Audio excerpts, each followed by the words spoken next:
Hi friends, good morning. Science tech classes के online platform पर आपका स्वागत है।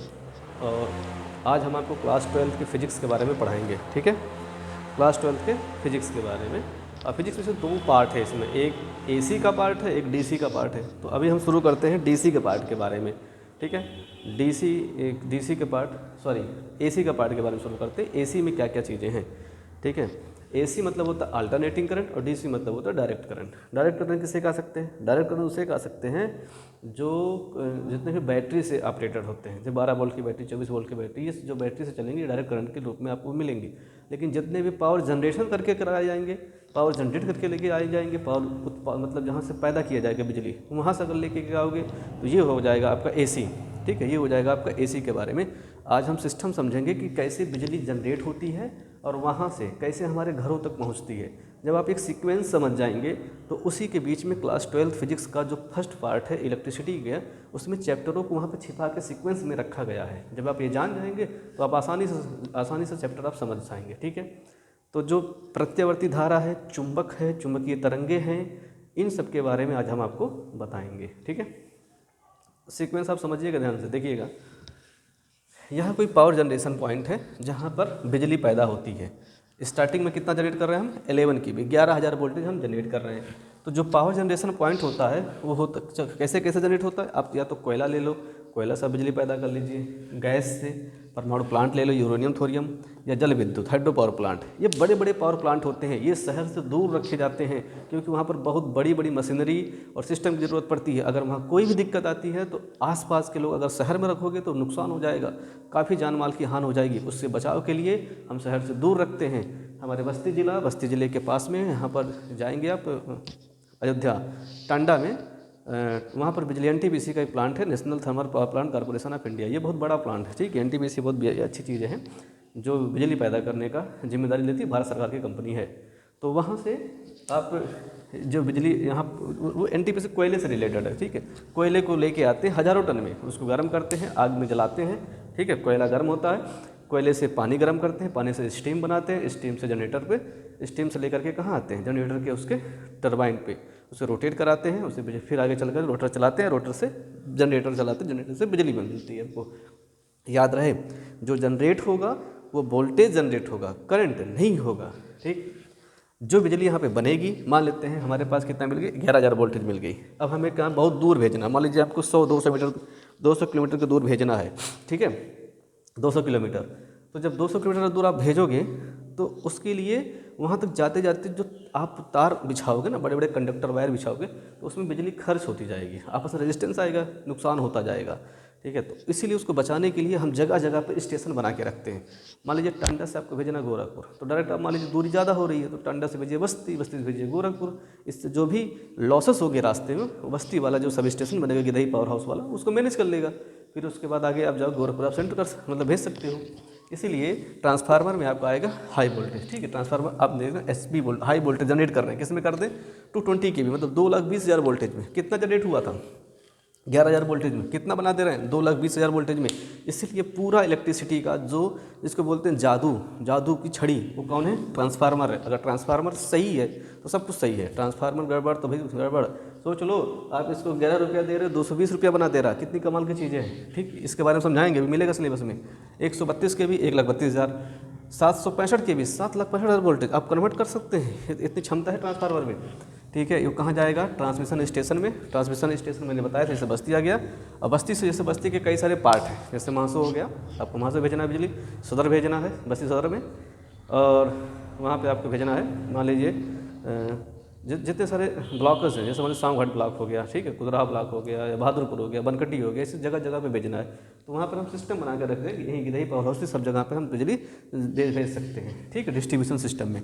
इसका ऑपरेट कहाँ होता है? ऑपरेट होगा लखनऊ से। ठीक है, अब जो उसका बिजली भवन है वहाँ से अपडेट होगा, कैसे किसको लाइट देना है, किसको नहीं लाइट देना है ना। आए दिन कुछ लोग होते हैं जा करके कहते हैं कि पावर हाउस पे धरना देते हैं, तुमने बिजली काट दिया, हमारा ये कर दिया, वो कर दिया। भैया देखो, यहाँ से कुछ नहीं होता, सारे जो भी सिस्टम होते हैं सब लखनऊ से होते हैं। इसलिए जो वहाँ पे कर्मचारी हैं, जो भी सिस्टम, उनको आप लोग बिल्कुल ऐसा कुछ, जो लोग इल्ज़ाम लगाते हैं उन्होंने पावर हाउस काट दिया, ये कर दिया, ऐसा कुछ मत होता। ठीक है, ऐसा करना मत। ठीक है, क्योंकि मैं खुद 1 साल तक मैं मैं इलेक्ट्रिकल इंजीनियरिंग मैंने किया है बस्ती के यहाँ से, जो राजकीय पॉलिटेक्निक बस्ती है, और मैंने 1 साल तक सेंट्रल गवर्नमेंट में जॉब भी किया हूँ, ठीक है, एज ए ट्रेनिंग जेई के पोस्ट पे। तो आपको सारी चीज़ें मैं बता रहा हूँ, ठीक, ये कैसे कैसे सिस्टम है। तो आप देखेंगे ये चीज़ें आगे, ठीक, आगे आ जाइए। जो बिजली जनरेट हो रही थी, बिजली जो जनरेट हो रही थी वो कैसे हो रही थी? जनरेटर के माध्यम से। जनरेटर में कैसे होगा? हमने पोल लगा दिया, ठीक है, north pole south pole, north pole south pole, ऐसे बल रेखाएं निकलेंगी। आपने पढ़ा था कक्षा 10 में कि अगर बल रेखाओं को काटेंगे तो वहाँ वोल्टेज जनरेट होता है। ठीक वही चीज़ यहाँ भी है। बल रेखाओं को जैसे रोटर लगा, रोटर को आप काटोगे, ऐसे ऐसे बिजली का जैसे फ्लक्स रेखाओं में चेंजिंग होगा वैसे क्या होगा? वोल्टेज जनरेट होगा, ठीक है। E = -n d∅/dt, आप कक्षा 10 में पढ़े थे। जितना फ्लक्स में रेस चेंज करेंगे वैसे क्या मिलेगा आपको? वोल्टेज मिलेगा। ऐसे यहाँ भी वही करेंगे। जनरेटर हम कितना वोल्टेज जनरेट करेंगे? 11,000 वोल्टेज जनरेट करेंगे, ठीक है। किस में जनरेट होगा वो? AC की DC? AC में, क्योंकि जब आप उसे रोटेट करोगे तो एक बार उसको काटेगा, फिर एक बार उसको नहीं काटेगी, उसको समांतर हो जाएगा जो रोटर होगा। इसको मैं बताऊंगा आपको जब अगला चैप्टर इसी में पढ़ाऊंगा, जब उसको डिस्क्रिप्शन दूंगा, मतलब एक एक चीज़ें आराम से बताऊंगा, तब आप चीज़ें देखिएगा, ठीक है। ये कैसे कैसे जा रहा है ये, ठीक। एक बार काटेगा तो मैक्सिमम वोल्टेज, नहीं काटेगा 0, काटेगा मैक्सिमम, नहीं काटेगा 0, काटेगा इस तरह से, एक बार प्लस एक बार माइनस, एक बार प्लस एक बार माइनस, ठीक है। एक बार 0 यहाँ होगा। यहाँ से जो बिजली जनरेट होगी कहाँ जाएगा वो? ट्रांसफार्मर के पास। ट्रांसफार्मर पे जाएगा। क्या कर, अगर जहाँ वोल्टेज को बढ़ा देगा तो स्टेप अप, घटा देगा तो स्टेप डाउन, ठीक है। फिर उसको अगर मुझे आगे तक भेजना है तो बड़े बड़े टावर लगा देते हैं, ठीक है। जैसे यहाँ 3 फेज हो गया, RYB, R phase, Y phase, B phase, ठीक है। ऐसे फेज हमने बना दिए, R phase, Y phase, B phase ना। तो जैसे अब टावर ऊंचा ऊंचा क्यों बनाते हैं भाई? टावर इसलिए बनाते हैं क्योंकि इसके चारों तरफ एक चुंबकीय क्षेत्र जनरेट होता है। ये चुंबकीय क्षेत्र दूसरे नीचे अगर आपको जो जिसमें से करंट फ्लो हो सकता है, वो सारी चीज़ें जिसमें से विद्युत धारा प्रवाहित हो सकती हैं, अगर उसके संपर्क में आ गए, उसके क्षेत्र में आ गए तो उसको खींच लेगा अपनी ओर, ठीक है। जैसे मान लो यहाँ से, इसलिए ऊंचे ऊंचे टावर बनाए जाते हैं ताकि यहाँ के संपर्क में कोई आए ना। फिर उसके बाद कहाँ जाएगा? हमारे अपने डिस्ट्रिक्ट में आ गया, वहाँ छोटे छोटे क्या पोल लगा देंगे, खंबे लगा देंगे, गांव मोहल्ले में आ गया तो वहाँ भी चारों तरफ चुंबकीय क्षेत्र बनता है। जैसे मान लीजिए कोई लड़का खड़ा है, इसके हाथ में लोहे का सरिया है, अगर ये यहाँ तक केवल लेके जाए, टच ना कराएं, कुछ दूरी तक लेके जाए, अगर इसके क्षेत्र में आ गया तो सरिया को क्या करेगा? ये खींच लेगा भाई, इसको चिपका लेगा और ये गई, इसकी जान चली गई। इसलिए ऐसा बिल्कुल मत करना, ये सारे सिस्टम बिल्कुल मत, ऐसा कोई ट्राई मत करना, उड़ जाओगे, गए, ठीक है। सावधानी बरतिएगा, क्योंकि बिजली नहीं पहचानती है कि आप किसके बेटे क्या हैं, वो कुछ नहीं जानती, ठीक है। चुपचाप खींच लेगी, ख़त्म। ये सिस्टम कैसे चलता है? सिस्टम चलता है, जो करंट भी चलता है, V = V0 sin ωt। Sign के पदों में चलता है, साइन वेव है तो sin ωt। I के पदों में I = I0 sin ωt। I क्या है? करंट है, V क्या? वोल्टेज है। I0 sin ωt। I0 क्या है? बताएंगे क्या है। V0 क्या है? इसके बारे में भी बताएंगे। आज एक परिचय था, परिचय हमने बताया।